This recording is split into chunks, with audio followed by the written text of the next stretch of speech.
మహాగణాధిపతయే నమః. ఓం గురుభ్యో నమః. ఓం శ్రీమాత్రే నమః. అరుణాం కరుణాతరంగితాక్షీం ధృతపాశాంకుశపుష్పబాణచాపాం అనిమాదిభిరావృతాం మయూకైః అహమిత్యేవ విభావయే భవానీం. శ్రీమాత్రే నమః. ప్రేక్షకులకి ఆ లలితాంబిక అమ్మవారి యొక్క అనుగ్రహం పరిపూర్ణంగా కలగాలని మనస్ఫూర్తిగా కోరుకుంటూ మనం ఈరోజు తులారాశిలో రవి ఉంటూ శుక్రుడు నీచత్వాన్ని కోల్పోయి తన స్వక్షేత్రంలోకి వెళ్తూ రవికి నీచభంగ రాజయోగాన్ని ఇస్తున్నాడు.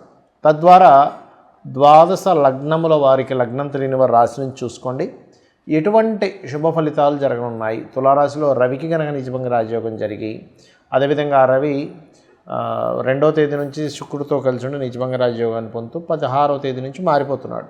అయితే ఈ శుక్రుడు మాత్రం అక్కడ 25వ తేదీ వరకు ఉంటాడు.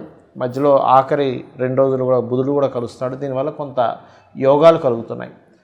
దాని మూలంగా ఎటువంటి విషయాల్లో బాగుండబోతుంది, మరి మిగతా పాపగ్రహాల సంబంధం వల్ల ఇటువంటి విషయాల పట్ల కాస్త జాగ్రత్తగా ఉండాలనేటువంటి అంశాలు చెప్తుంది. నేనైనప్పటికీ కూడా చెప్పిస్తుంది సాక్షాత్ లలితా అమ్మవారిగా భావిస్తూ ఒక్కొక్కటిగా మనం తెలుసుకుందాం.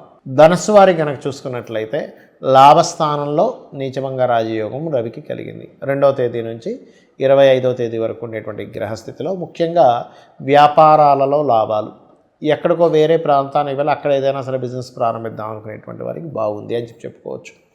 అలాగే కొంతవరకు కొన్ని ఈవెంట్స్ ఇంట్లో కొన్నిసార్లు చూడండి, పలానా ఈవెంట్ అవ్వాలండి, ఎందుకో ఎప్పటి నుంచో మేము పెండింగ్ పడిపోతుంది అని అనుకుంటూ ఉంటారు. అటువంటిది ఏదైనా ఒక శుభకార్యము గృహంలో జరగడానికి అనుకూలిస్తుంది ఇక్కడ.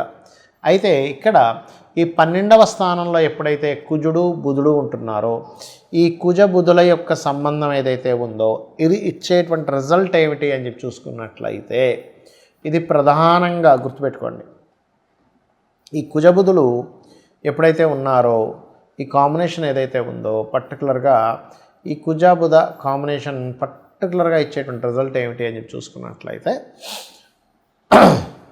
ఈ 12వ స్థానం అనేటువంటిది ఇన్వెస్ట్మెంట్ స్థానం కాబట్టి ఇన్వెస్ట్మెంట్స్ విషయంలో కొంచెం జాగ్రత్తగా ఉంటూ మీకు 3వ స్థానంలో ఉండేటువంటి రాహు 4లో ఉండేటువంటి శని వచ్చి కలుస్తున్నందుకు ధైర్యంగా కొన్ని నిర్ణయాలు తీసుకుంటారు. కాకపోతే ఇన్వెస్ట్మెంట్స్ చేసేటప్పుడు ఆ యొక్క ఇన్వెస్ట్మెంట్స్ మూలంగా కుటుంబ సభ్యుల్లో ముఖ్యంగా జీవిత భాగస్వామితో కానివ్వండి, సంతానంతో కానివ్వండి, ఫ్రెండ్స్ వాళ్ళ మూలంగా కానివ్వండి, ఒక్కోసారి మనం చూడండి మనం ఇన్వెస్ట్మెంట్ చేస్తాము, ఫ్రెండ్స్ని కూడా పెట్టమంటారు, నేను పెట్టాను చాలా డబ్బులు వస్తుంది నువ్వు పెట్టా అంటాం.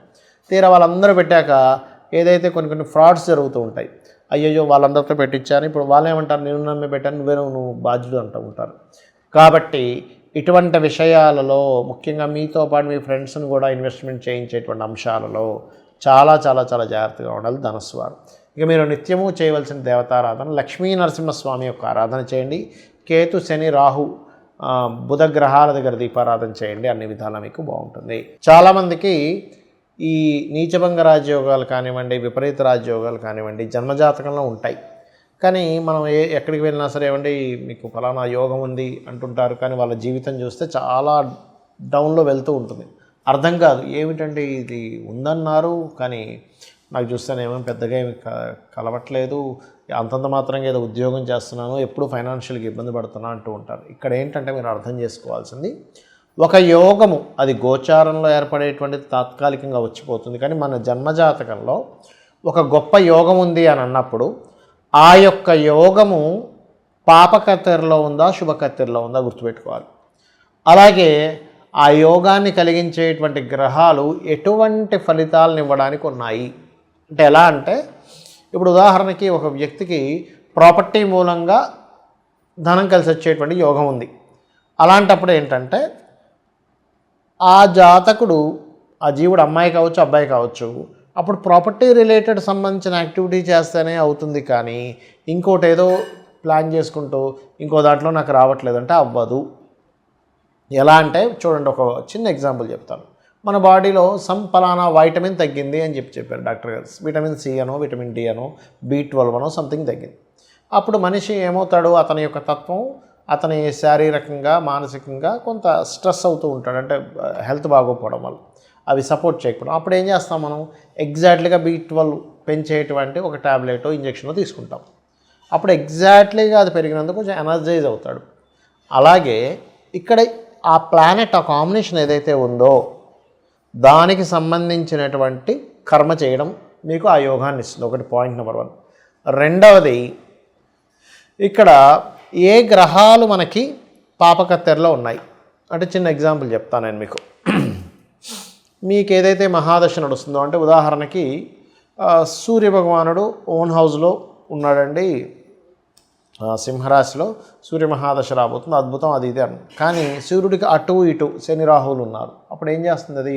అది ఇవ్వలేదు రిజల్ట్. ఎలా అంటే ఒక ట్రాఫిక్లో ఒక వాహనం కనుక స్ట్రక్ అయిపోయినప్పుడు అటు ఇటు వాహనాలు ఉన్నప్పుడు ఎలా అయితే ఇబ్బంది అవుతుందో ఆ రకమైనటువంటి ఇబ్బంది అనేటువంటిది కలుగుతుంది, గుర్తుపెట్టుకోండి. అలాగే మరొక విషయం ఏంటంటే ఇక్కడ గమనించినట్లయితే ఇక్కడ ఒకటే విషయం,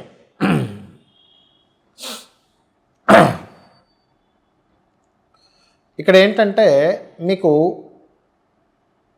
పాపగ్రహాలతో సంబంధం ఉందా, అదేవిధంగా శుభగ్రహాలతో సంబంధం ఉందా అని కూడా చూసుకోవాలి.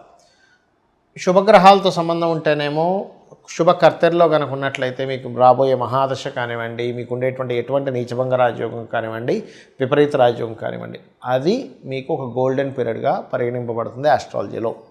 కాబట్టి ఇక్కడ ఏంటంటే మనకి ఏదైనా ఒక యోగం యోగించట్లేదన్నా లేనట్లయితే దాని పోర్ట్ఫోలియోస్ అంటారు. అంటే ఒక గ్రహం ఒక దగ్గర ఉన్నప్పుడు అది ఉండే నక్షత్రము, అది ఉండేటువంటి షోడశ చక్రాల్లో అది ఉండేటువంటి స్థితిని బట్టి దాని యొక్క ఫలితాలని అది ఇస్తూ ఉంటుంది, గుర్తుపెట్టుకోండి. అలా ఇచ్చేటప్పుడు దాని పోర్ట్ఫోలియో కనుక ఒకటి ఉండి మనం ఒకటి ప్రయత్నం చేసేటప్పుడు అది పని చెయ్యదు. కాబట్టి మనం ఏం చేయాలి? ఎటువంటి గ్రహస్థితి ఉన్నా, కానీ కొంతమందికి ఎలా ఉంటుందంటే ఏమిటోనండి జాతకం అర్థం కావట్లేదు అంటూ ఉంటారు. నేను చెప్పేది ఒకటే, లలితా సహస్రనామాలలో మీ జన్మజాతకంలో మీరు ఏదైతే ప్రయత్నం చేస్తున్నారో ఆ ప్రయత్నానికి తగ్గటువంటి నామాలు ఉంటాయి.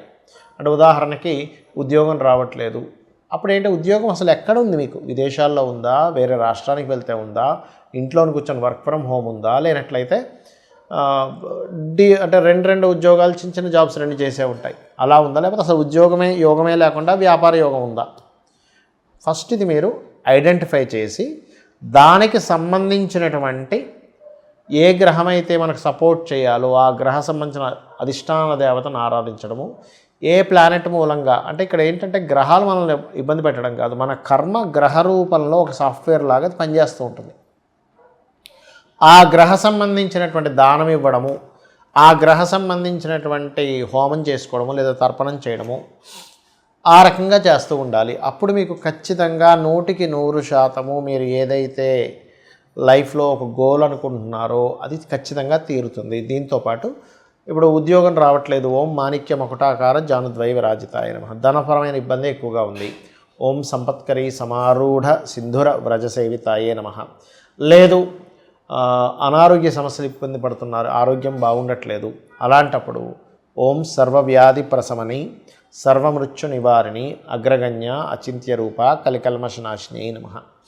ఈ రకంగా ఒక్క నామం అని కాదండి, లలితా సహస్రనామాల్లో మనకి 1000 నామాలు, సహస్రం అంటే 1000 అనంతమని. అంటే అమ్మవారు ఇక్కడ మనం అర్థం చేసుకోవాల్సింది అనేక రూపాలలో ఉన్నటువంటిది అమ్మవారు. ఆ అనేక రూపాల్లో ఉన్నటువంటి అమ్మవారిని, ఆ ప్రకృతి రూపంలో ఉన్నటువంటి అమ్మవారిని మనం గుర్తిస్తూ తత్సంబంధించినటువంటి ఆరాధన భక్తి శ్రద్ధలతో ధర్మబద్ధంగా ఉంటూ ఎవరైతే చేస్తారో ఖచ్చితంగా అమ్మవారి యొక్క అనుగ్రహం మనకి కలుగుతుంది.